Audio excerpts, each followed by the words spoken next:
All right, we're gonna dive right in today. This is week 14 and 15 of Vivyen's cut. And when we last left off with week 13, I mentioned that we had dropped her calories by about 90, not because her body had adapted or anything like that, but because she just noticed she had been much less active in general since she'd been stuck at home with isolation. So I wanted to make up for some of that difference. I also mentioned, however, that week 14 would probably not be the best indicator, at least weight-wise, since we knew her period was gonna be coming up that week. And you ladies already know what that typically means. Hormones, bloating, and an increase will typically show up on the scale.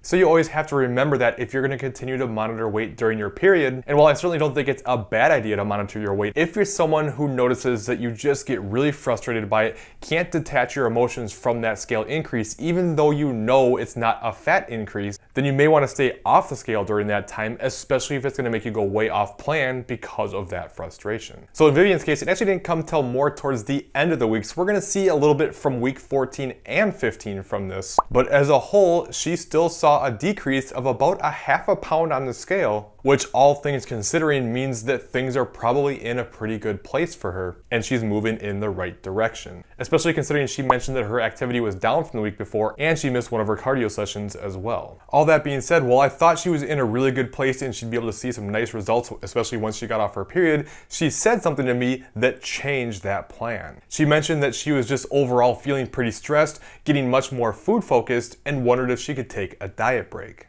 So first let me say I will pretty much never say no to somebody who asks for a diet break, because for one, it's just never going to hurt anything and it's only going to help in the long run. And for two, if you push it, if you're mentally not there, you're in real danger of making more mistakes and potentially going way off plan and setting yourself back. So listening to yourself and listening to your body can be really important. And I also have to give major kudos to Vivyen because not a lot of people would do this. A lot of people end up getting stubborn and wanting to push even though their body's fighting them and they're just not in it mentally, and it only derails them and sets them back, or even think that they're weak because they can't stick to the plan, and that's just not the case. So especially if you have a coach, open and honest communication is so critically important, and listening to your body when it's fighting you is just as important. So with that being said, I increased her carbs from an average of 172 to 225 and her fat from 49 to 55, which is an increase of 233 calories per day on average,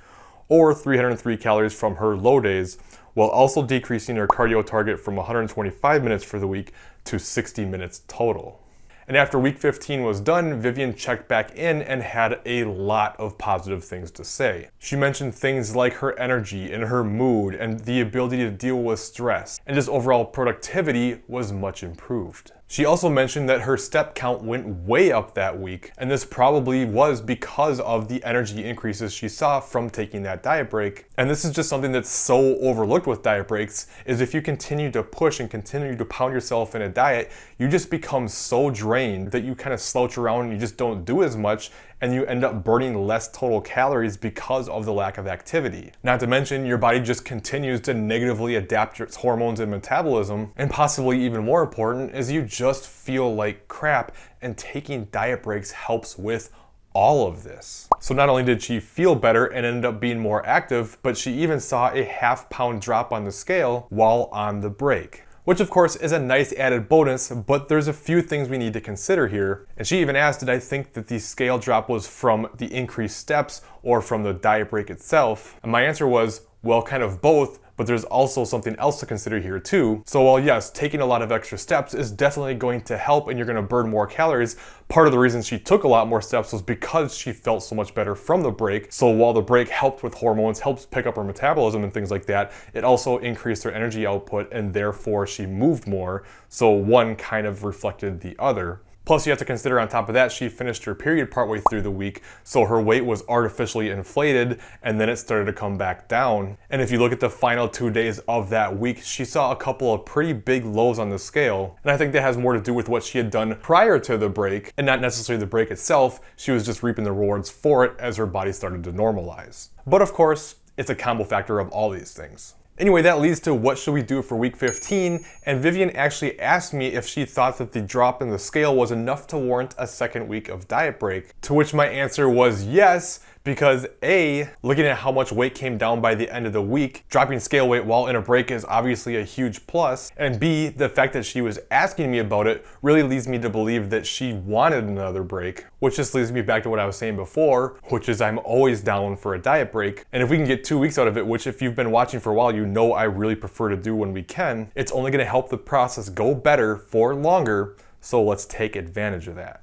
So my official prediction when we get into the next week in the next update video is she will see another big low this week as the scale continues to drop on average, but we may have to look and compare based on the last couple of days of this week versus an average. Even though I'm typically all about that weekly average, I think in this case, taking away those fluctuations from the period and using this new baseline would probably make more sense. Otherwise, she's almost surely going to see at least a 2-pound drop, and that's just not going to be very accurate.